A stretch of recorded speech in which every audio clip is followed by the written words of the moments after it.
Screen time latest film updates తో పాటు social media trending topics తో మిమ్మల్ని ఎంటర్టైన్ చేయడానికి ఇవాల్టి స్క్రీన్ టైం రెడీగా ఉంది. మరి ఇంకెందుకు ఆలస్యం, let's get into the show. ఇప్పుడు మనం ఇవాల్టి స్క్రీన్ టైం హెడ్లైన్స్ చూద్దాం. ఇండస్ట్రీని రూల్ చేస్తున్న ఫాదర్ కాన్సెప్ట్, అదిరిపోయే సెంటిమెంట్ తో వస్తున్న వీరమల్లు, సినిమాకు ప్రాణంగా నిలుస్తున్న దేవి మ్యూజిక్, ఆ హిట్ సినిమాను రిజెక్ట్ చేసిన స్టార్ హీరో. సిల్వర్ స్క్రీన్ మీద ఒక ఫార్ములా సూపర్ హిట్ అయితే అదే ట్రెండ్ ను మళ్ళీ రిపీట్ చేయటం అన్నది చాలా కామన్. ఇప్పుడు అలాంటి సక్సెస్ ఫార్ములానే మన సినిమాల్లో రెగ్యులర్ గా కనిపిస్తోంది. టాప్ హీరోలు కూడా ఇదే సెంటిమెంట్ ను రిపీట్ చేస్తున్నారు. స్టార్ హీరోల అప్కమింగ్ సినిమాలో ఫాదర్ సెంటిమెంట్ నేపథ్యంలో వస్తున్న సినిమాలే ఎక్కువగా కనిపిస్తున్నాయి. మరి ఇంతకీ ఆ ఫాదర్ సెంటిమెంట్ తో వస్తున్న ఆ సినిమాలేంటో ఈ స్టోరీపై ఒక లుక్ వేయండి. స్టార్ హీరోల అప్కమింగ్ సినిమాల్లో ఫాదర్ సెంటిమెంట్ నేపథ్యంలో వస్తున్న సినిమాలే ఎక్కువగా కనిపిస్తున్నాయి. ఎన్టీఆర్, ప్రభాస్, రామ్ చరణ్ ఇలా అందరు హీరోలు ఇదే ట్రెండ్ ఫాలో అవుతున్నారు. రీసెంట్ గా రిలీజ్ అయిన ఎన్టీఆర్, దేవర, రామ్ చరణ్ గేమ్ చేంజర్ సినిమాలు కూడా ఫాదర్ సెంటిమెంట్ నేపథ్యంలోనే తెరకెక్కిన సంగతి తెలిసిందే. ఇక అదే విధంగా ప్రభాస్ హీరోగా తెరకెక్కిన యాక్షన్ డ్రామా సలార్ తొలి భాగంలో తండ్రి కొడుకులకు సంబంధించిన సీన్స్ లేకపోయినా సీక్వెల్లో ఆ ఫ్లేవర్ ఉండబోతుందన్న హింట్ ఇచ్చారు మేకర్స్. త్వరలో రిలీజ్కు రెడీ అవుతున్న ది రాజసాబ్ కూడా తాత సెంటిమెంట్తోనే తెరకెక్కుతుంది. ఇక విజయ్ దేవరకొండ హీరోగా రాహుల్ సంకృత్యాన్ దర్శకత్వంలో తెరకెక్కబోయే పిరియాడిక్ మూవీ VD14 కూడా తండ్రి కొడుకుల నేపథ్యంలోనే రూపొందుతుందని సమాచారం. ఇక ఈ సినిమాలో తొలిసారి ద్విపాత్ర అభినయం చేస్తున్న రౌడీ హీరో తండ్రి కొడుకులుగా 2 పాత్రల్లో నటిస్తున్నారట. ఇక తెలుగులో మాత్రమే కాదు, తమిళ, మలయాళ భాషల్లోనూ ఫాదర్ సెంటిమెంటే బాక్సాఫీస్ ను రూల్ చేస్తుంది. రీసెంట్ గా ఘన విజయం సాధించిన Thudarum, tourist family, good bad ugly సినిమాలు కూడా ఫాదర్ సెంటిమెంట్ నేపథ్యంలోనే రిలీజ్ అయి సూపర్ హిట్ అందుకున్నాయి. ఈ సెంటిమెంట్ ఇంకా ఎన్ని రోజులు కొనసాగుతుందో వేచి చూద్దాం. హరిహర వీరమల్లు వాయిదా పడితే పడింది, కానీ ఇప్పుడు అనౌన్స్ చేసిన కొత్త డేట్ విషయంలో మాత్రం చాలా హ్యాపీగా ఉన్నారు పవన్ అభిమానులు. దానికి కారణం కూడా లేకపోలేదు. తాజాగా ప్రకటించిన తేదీతో మెగా ఫ్యాన్స్ కు బ్లాక్ బస్టర్ అనుబంధాలున్నాయి. దాంతో పాటు మరో సెంటిమెంట్ వాళ్ళు నూరిస్తోంది. మరి ఏంటా రిలేషన్? ఇంతకీ ఆ సెంటిమెంట్ ఏంటి? Have a look. After A gap I am back అన్నట్లు కొన్ని రోజుల తర్వాత పవన్ కళ్యాణ్ హరిహర వీరమల్లు మరోసారి ట్రెండ్ అవుతుంది. ఇలా రిలీజ్ డేట్ అనౌన్స్ చేశారో లేదో అలా సోషల్ మీడియాలో ట్రెండ్ అవుతుంది ఈ చిత్రం. పవన్ అంటే ఆ మాత్రం రచ్చ కామన్ కదా. పైగా జూలై 24 అంటే మెగా ఫ్యాన్స్ కు పిచ్చి. 23 ఏళ్ల కింద ఇదే రోజు ఇంద్రా సినిమా విడుదలైంది. చిరంజీవి అభిమానులు జూలై 24ని ఎప్పటికీ మర్చిపోలేరు. ఆయన కెరీర్ కాస్త డౌన్లో ఉన్నప్పుడు 2002 జూలై 24న వచ్చిన ఇంద్రా రికార్డులు తిరగరాసింది. ఇప్పుడు బ్లాక్ బస్టర్ డేట్ తీసుకున్నారు పవన్ కళ్యాణ్. ఇక 23 ఏళ్ల తర్వాత అదే రోజు హరిహర వీరమలతో రాబోతున్నారు పవర్ స్టార్. ఇంద్రా ఒక్కటే కాదు, Pawan all time classic love story తొలి ప్రేమ విడుదలైంది కూడా జూలై 24నే. 1998 జూలై 24న తొలి ప్రేమ విడుదలై మంచి టాక్ తెచ్చుకుందని తెలుస్తుంది.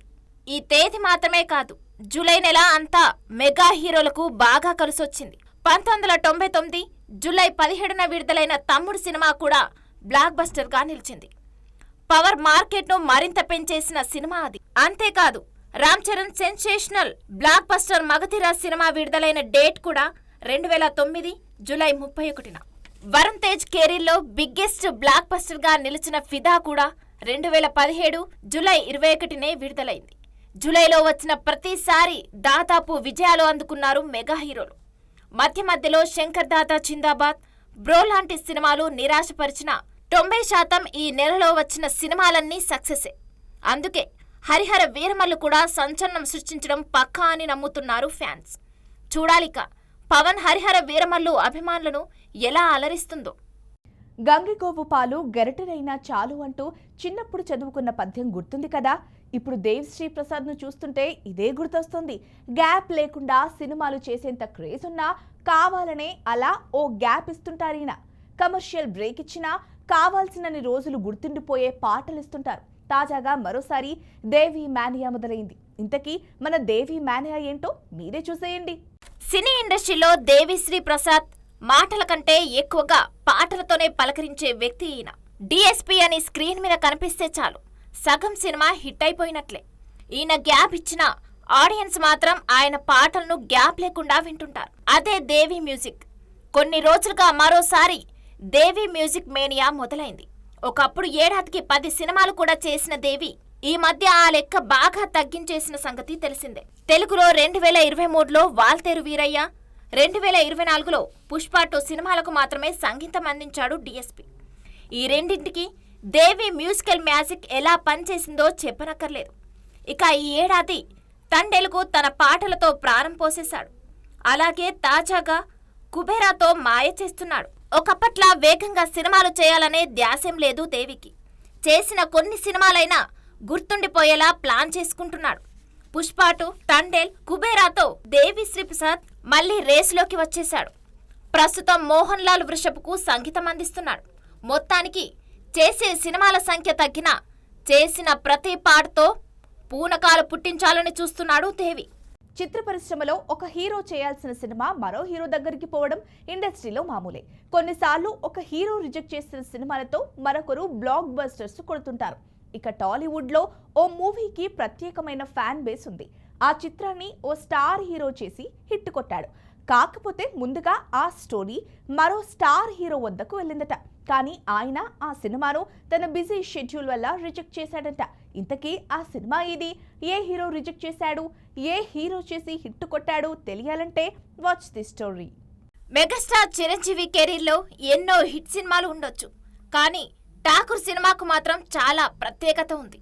ఎందుకంటే ఈ సినిమాలో అభిమానులకు నచ్చే కమర్షియల్ అంశాలతో పాటు ఓ మంచి సందేశం ఉంది. 2003లో రిలీజ్ అయిన ఈ సినిమా ఇండస్ట్రీ హిట్గా నిలిచింది. బాక్స్ ఆఫీస్ వద్ద భారీ వసూలు రాబట్టింది. రికార్డు కేంద్రాల్లో 100 రోజులు ఆడింది. తమిళంలో తెరకెక్కిన రమణ సినిమాకు తెలుగు రీమేక్గా ఠాకూర్ను తెరకెక్కించారు. వివి వినాయక్ దర్శకత్వం వహించిన ఈ సినిమాలో చిరంజీవి సరసన శ్రియా, జ్యోతిక హీరోయిన్లుగా నటించారు. లంచం, అవినీతి, అధికారులపై ఓ లెక్చరర్ సాగించిన పోరాటమే ఠాకూర్ మూవీ స్టోరీ. ఇక ఠాకూర్ సినిమాలో చిరంజీవి నటన అభిమానులతో పాటు సగటు సినీ ప్రేక్షకులను ఆకట్టుకుంది. అలాగే మెగాస్టార్ డ్యాన్సులు, ఫైట్స్ కూడా ఫ్యాన్స్ను విపరీతంగా ఆకట్టుకున్నాయి. ప్రభుత్వంతో పని చేయించుకోవడం మన హక్కు. ఆ హక్కుని లంచంతో కొనొద్దు.